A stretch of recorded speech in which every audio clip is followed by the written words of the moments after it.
আজকে হচ্ছে উত্থন একাদশী কার্তিক মাসে।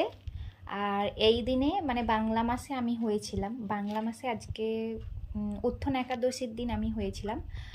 আর আজকেই হচ্ছে তুলসী দেবীর সাথে বিষ্ণুদেবের বিয়ে হয়েছিল, মানে আজকেই বিয়ের ডেট, মানে বিয়ে হয় নাকি আমি ঠিকঠাক জানি না। এখানে এসে পুজো হচ্ছিল আর তুলসী দেবীর সাথে বিষ্ণুর। তো আমি আজকের দিনেই আমি তখন বলি যে তাহলে আমার সাথেও বিয়ে নিশ্চয়ই বিষ্ণুদেবেরই হওয়ার কথা ছিল, যেহেতু আমিও এই ডেটেই হয়েছিলাম।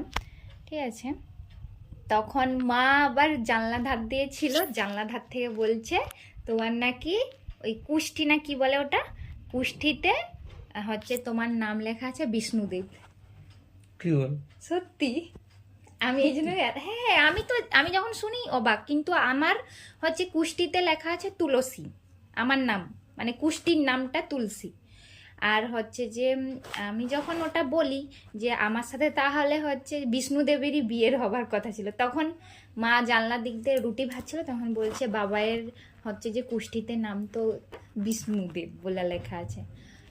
তো আমি এটাই বলতেছি। আমি নিজেই জানি। হ্যাঁ, আমিও তো জানিনি, মা আজকে বলল। তো আমরা হচ্ছে এটাই এখানে ম্যাটার করে যে অ্যারেঞ্জ ম্যারেজ হোক বা লাভ ম্যারেজ হোক, যে যেখানেই বিয়ে করুক না কেন, ভাগ্য যেখানে আছে সেখানেই ঠিক হবে।